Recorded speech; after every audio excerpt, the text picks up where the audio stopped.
اسلام ہے، ہم غیر مسلم سے نفرت نہیں کرتے، ہم کسی سے بھی نفرت نہیں کرتے، ہم کفر سے نفرت کرتے ہیں، غیر مسلم سے نفرت نہیں کرتے، ہم شرک سے نفرت کرتے ہیں، مشرک سے نہیں کرتے، ہم برائی سے نفرت کرتے ہیں، برے سے نفرت نہیں کرتے، ہم شرابی سے نہیں، ہم شراب سے نفرت کرتے ہیں۔ اسلام نے ان سب کو قریب کیا تو انہوں نے کفر کو چھوڑ دیا، برائی کو چھوڑ کر توبہ کی، انہوں نے گندگی کو چھوڑ دیا۔ کیا تم بھول گئے نوجوانوں کہ احد میں حضرت علی شیر خدا کا ایک بہت بڑے پہلوان سے مقابلہ ہو رہا ہے، حضرت علی نے اس کو چت کر دیا، اس کے سینے پر بیٹھ گئے، اس ظالم نے آپ کے چہرے مبارک پر، شیر خدا کے چہرے مبارک پر بدتمیزی کر دی، فوراً حضرت علی اٹھ گئے، اس نے پکار کر کہا علی مجھے مار دو، مجھے مار دو ورنہ میری عزت نہیں رہے گی، میں زندہ رہوں گا۔ تو حضرت علی نے کہا کہ تو نے جو بدتمیزی کی، اگر میں تجھ کو مار دیتا تو میرا مارنا اپنے نفس کے لیے ہوتا۔ وہ پہلوان پکار کر کہا کہ یہ اسلام ہے جو اپنے ماننے والوں کو اپنے نفس کی خاطر کسی کو ہلاک کرنے کی اجازت نہیں دیتا۔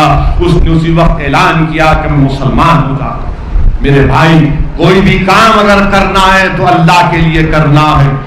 حضرت علی کی روح ہم کو پکار کر کہہ رہی ہے کہ محمد مصطفیٰ صلی اللہ علیہ وسلم کے غلامی کا دعویٰ کرنے والوں، جو کچھ بھی کرنا اللہ کے لیے کرنا، اپنے نفس کے لیے نہیں کرنا۔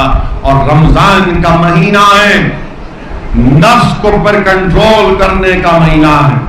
میرے عزیز دوستوں اور بزرگوں، ڈرنے اور گھبرانے کی ضرورت نہیں ہے، یہ مغفرت کا دہا ہے، اللہ سے توبہ کرنا، خوب توبہ کرنا، خوب توبہ کرنا اللہ سے۔ ہم گناہگار ہیں، انسان ہیں، ہم بشر ہیں، اللہ کی رحمت ڈھونڈ رہی ہے۔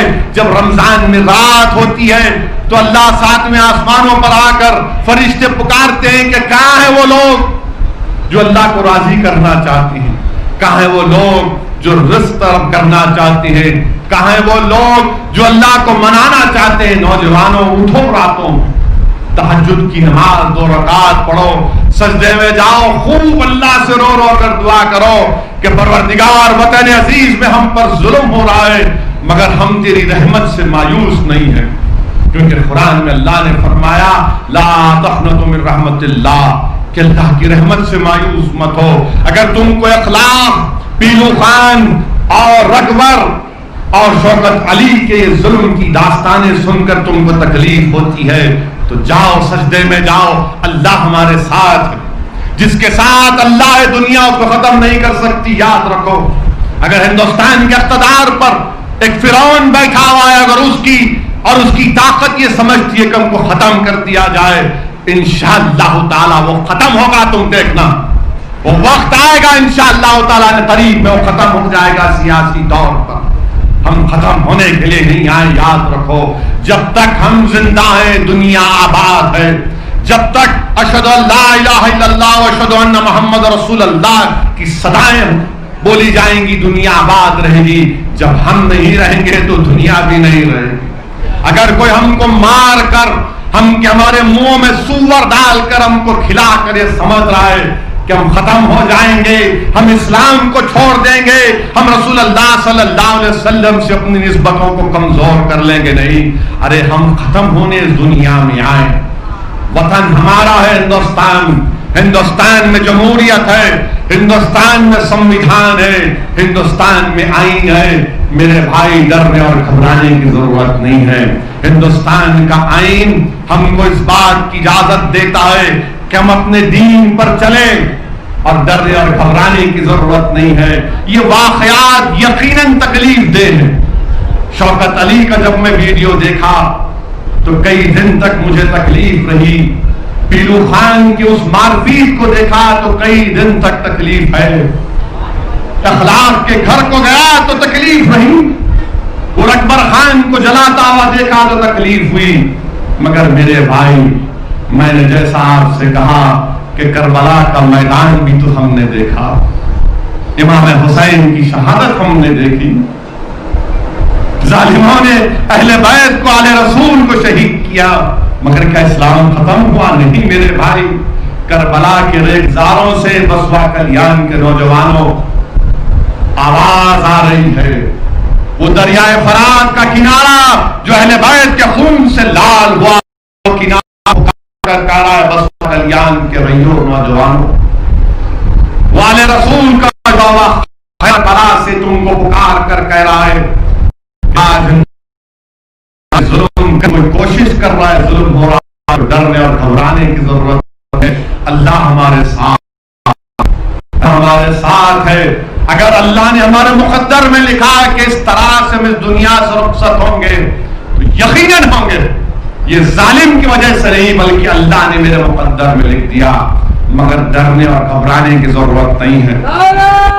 متحد رہو، متحد رہو، متحد رہو، ہمتوں کو بلند رکھو اور غیر یقینی کیفیت کو اپنے قریب آنے مت دو۔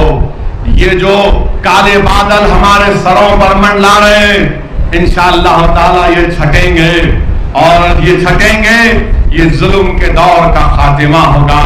یہ وطن عزیز ہمارا ہے میرے بھائی، تم کیوں ڈرتے ہو؟ قرآن ہمارے پاس، نوجوانوں قرآن کو کیا تم نہیں جانتے اللہ کا آستانہ ہے؟ دیکھو یہ تاج الدین شہ سوار کا آستانہ ہے، کئی قبرستان ہے بسوا کلیان میں، اور ان قبرستانوں میں بڑے بڑے لوگ جس کو دنیا اسد الدین اویسی کے نام سے اس وقت جانتی تھی ہوگی، ان کی خبروں پر کوئی جاتا بھی نہیں ہوگا، نہ کسی کو معلوم ہوگا، مگر جنہوں نے بوریوں پر بیٹھ کر فاقہ کشی کے عالم میں تقوی کو اختیار کیا، اللہ سے محبت کی، آج بھی ان کے آستانے زندہ اور آباد۔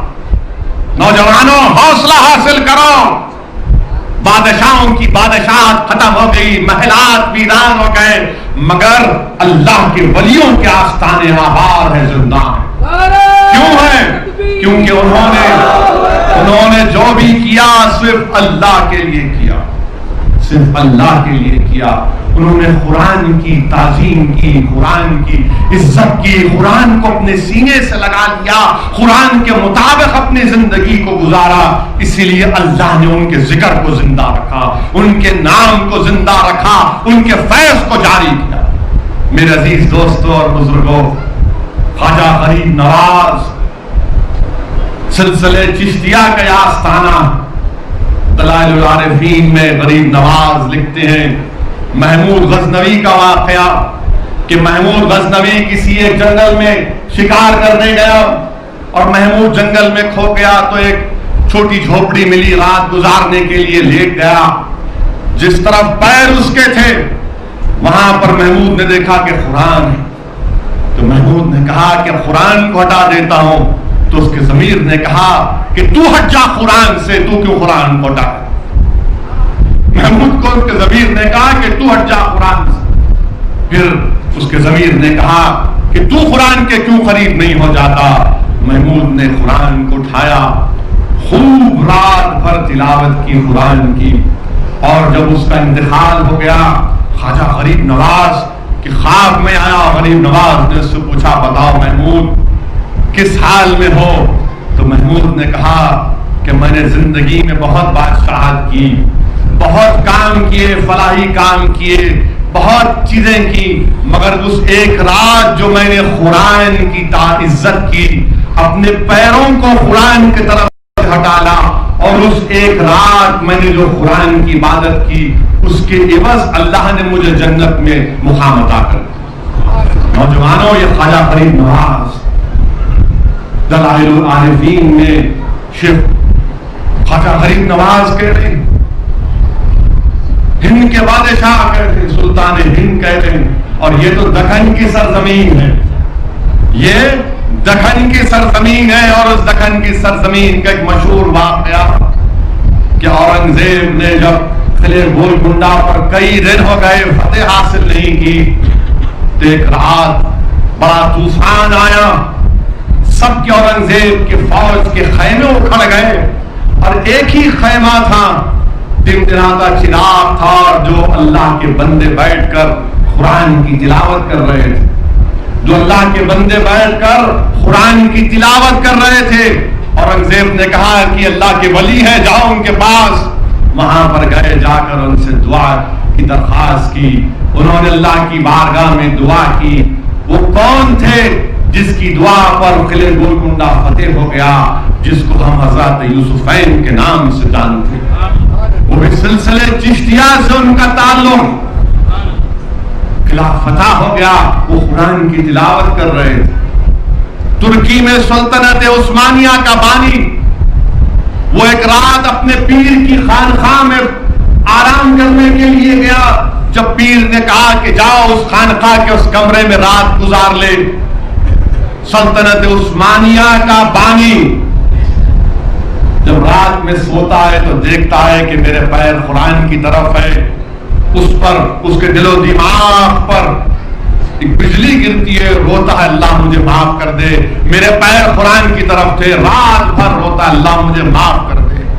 جب فجر کی اذان ہوتی ہے تو خانقاہ کے اس کمرے میں اس کے پیر آ کر اس کو اٹھتے ہیں، چلو نماز فجر پڑھنا ہے. جب وہ اپنے کمرے سے نکلتا ہے تو اس کے پیر کہتی ہے کہ تو نے جو رات بھر ٹھہر کر اللہ سے بھیک مانگی، تو نے جو قرآن کی عزت کی، آسمانوں میں فیصلہ ہو چکا ہے، اب تیرے سر پر تاج رکھا جائے.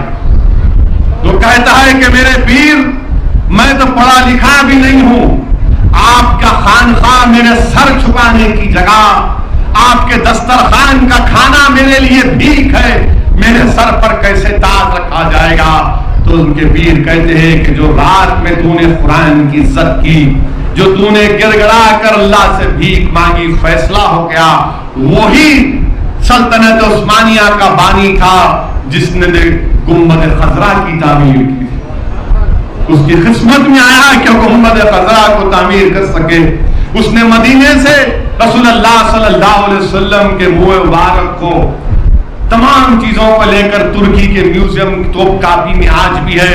اس نے کیا وصیت کی کہ دیکھو یہ منہ مبارک ہے، یہ دندان مبارک ہے، یہ رسول اللہ صلی اللہ علیہ وسلم کی تلوار ہے.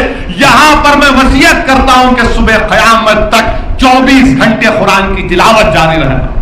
آج بھی آپ جا کر دیکھو توپ کاپی میوزیم میں ایک باکس بنا ہوا ہے، اس میں حافظ قرآن بیٹھ کر قرآن کی تلاوت کر رہا ہے. اگر ہم قرآن کی عزت کریں گے نوجوانوں، گارنٹی ہے تم کو اللہ عروج دے گا. تم قرآن کی عزت کرو گے، قرآن کے مطابق آپ اور ہم زندگی گزاریں گے.